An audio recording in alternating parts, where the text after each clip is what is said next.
Hello. Episode 3 of my depression confession. It's just a short video again. Real quick update how I've been feeling. Maybe just chat about some of the reasons why I think in the past sort of led to my state of mind as I've got older. Went back to work last week. It was alright. Probably didn't feel as great as I usually would be. Just tried to keep my head down and do as much as I could. Had a good chat with my manager. Again, just really supportive. Noisy road. So it was just good to be back and to just get amongst it again.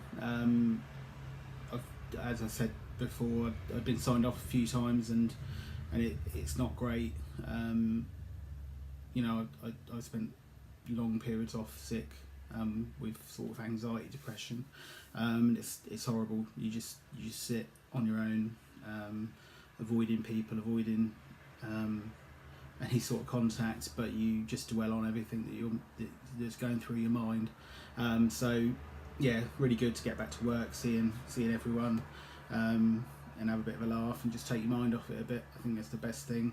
I had more feedback from people to say that the videos have helped them, thinking of the things they've gone through, so it's got to be good.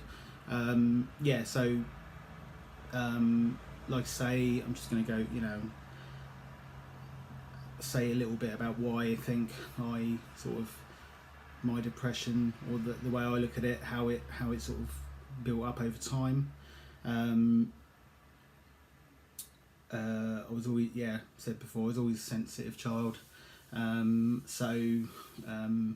think I was sort of almost predisposed to it to a degree, depression and anxiety. I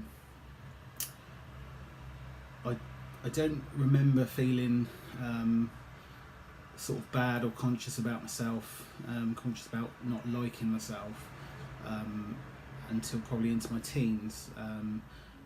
I was diagnosed with epilepsy. I always say 93, but 93 was the first time I had a seizure. I think at the time, I can remember them saying they didn't want to say, it's epilepsy, because you've only had one seizure, you might not have another one the rest of your life. I then had another one, so I was diagnosed around 93, 94. That sort of coincided with, once I don't know the medical probabilities of the things that I think contributed to sort of my mindset and also things that happened with my body, but I was put on all sorts of medication for the epilepsy, for a thyroid problem in my early teens, when you're going through puberty and things like that. And I don't think that's probably helped anything. And also, you don't know how it affects your mood, when your hormones are changing when you're in your teens. So pretty much as soon as I started on the medication, I was always an active kid, not overweight. When I hit sort of my early teens, started gaining a lot of weight. I'd always wanted to be in the army as a kid. So that was my goal. That's all I wanted to do. Anything to do with the army, I loved. That carried on into my teens, but sort of rather misguidedly, or I was in the army cadets at 13 till sort of 17, and all that time I thought I could go in the army. There was no way I was ever going to be able to go in the army with epilepsy. It just wasn't going to happen. The first time I sort of knew that it wasn't a possibility was when I was pretty much 16, leaving school. Went to see guidance counsellor, sort of careers guidance at school. Said to her, want to go in the army. She's like, brilliant, okay. She phoned up the army careers office. They said, come down, brilliant. My dad took me down one Saturday morning, went in, sat down, got called up to the desk of the sort of the officer or the sergeant that was in the recruitment office that day, and he said, you're a bit big, you've got a bit of puppy fat and all that. And I'm like, oh well, it's these tablets I take for epilepsy. They make me gain weight. And he went, right, well, you can't join the army. And I sort of was shocked. And and sort of at the same time, the whole world came crashing down, because I suddenly thought, oh, okay, what am I going to do? He pretty much, this is 1996, so it's not as, probably wasn't as PC, and sort of, there wasn't too much care for your feelings. Not that there should be in the army at all, but he basically kicked me out of the careers office and said, do something else, do something else with your life. But as a 16-year-old that just wanted to do that all his life, not that easy. So I think around that sort of time was the first sort of time I started to look inwardly at myself. I hadn't done well at school, could never keep my mind on my work. Once I knew that I couldn't go in the army, pretty much, college was pretty much a write-off, because again I was directionless, didn't know what I wanted to do, and that's never really changed, to be honest. I've bounced from job to job, and never really had any sort of passion in my jobs to sort of progress. I never saw myself as the top man, the top dog, anywhere I've been, and had no wish to be either. So so I think a lot of the damage was done in my teens, mid-teens, late teens. I remember having pretty much a breakdown on my 18th birthday. It all came to a head. College, I wasn't going to classes at college. I was going to fail certain things. I passed most things in the end. But on my 18th birthday, I just had a massive meltdown. Luckily, my sister-in-law was there that day, and sort of that gave me a really big boost at the time. The words that she gave me.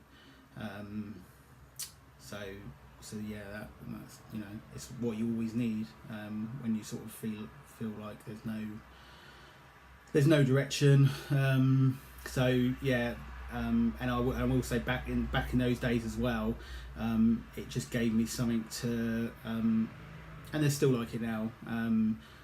At that point, when I was 18, they took me to Wembley for my 18th birthday present, to go and see England play. It was amazing, and it just pulled me out of that little dark hole. And there's a few times they took me out and about in those sort of years that I think, I don't know, they might not have, it might have just being nice and just taking me out, but I think they sort of knew when I was being low, when I was feeling low. And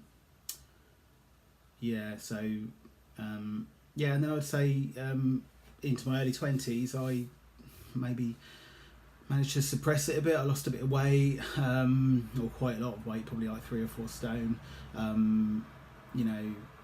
Started with your normal things you do in your late teens, early 20s, drinking, going out with girls, and it sort of masked it a bit, I think.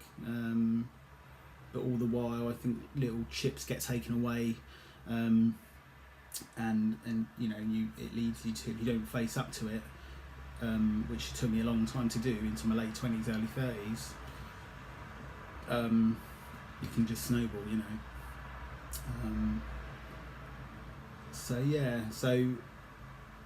I think just going over that, I didn't have a particularly traumatic childhood to a degree. Nothing, my dad was ill with a heart condition when I was a kid, so I remember constantly worrying about that. He had 5 heart attacks or something. Memory just died on the iPad, so that's good. Just briefly, again, like I say, my dad was ill when I was a kid, a few heart attacks. It wasn't hidden from us what was going on with him, which I sort of think is good, but also I just worried constantly when I was a kid about him, which I don't think is good. It's not healthy for a kid, but I'm not going to go into that too much detail. So as I say, those are just some of the things that I think contributed to my mindset growing up, and every little experience you have in your teens and your sort of early 20s, it all shapes yourself. If you had the experience that you have, that I've got now, you know, back then, would have been able to deal with it maybe. But you just don't have the outlet. There's just not the support when you're younger. That's why one thing I would say, you know, I was diagnosed with epilepsy at 13. Nobody ever really sat me down and said, you won't be able to do certain things, you know, there's a good chance you won't be able to drive, you definitely won't be able to go in the army, you know, you just won't be doing the same things, you've got to be careful. Nobody said that. So, and you know, it doesn't prepare you well for the disappointment going forward.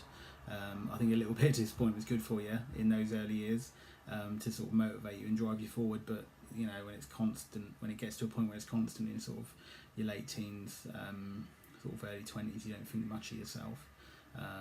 Gave myself a little bit of an ego boost in my 20s with just, you know, just being out and about and just being the centre of attention to a degree with my, you know, with people I worked with and went out with in social groups and stuff. But it just, I think it's just a cover up for how you're feeling. And I still do it to a degree now. I'm not the centre of attention, and my social life is dead pretty much. But I try to have a laugh and just, you know, say vaguely funny things and just try and get a laugh out of people, really. And I think really it's just to fill a hole in myself rather than it is to, you know, I want to make people laugh if I can, even if it's like the worst joke ever. But a lot of it's just for me. You know, selfish as it is, it's just for my own peace of mind. There you go. Yeah, so I'm gonna wrap it up there, then try and stick these two bits together that I just recorded before my iPad died. Yeah, so like I say to everyone that I spoke to recently, just keep talking, confide in people, whether that's, you know, talk to a video, talk to a person, or just put it out there in social media. You know, you'll be surprised at the positive feedback you get, because so many people are going through it. So cool. Happy Sunday. Bye.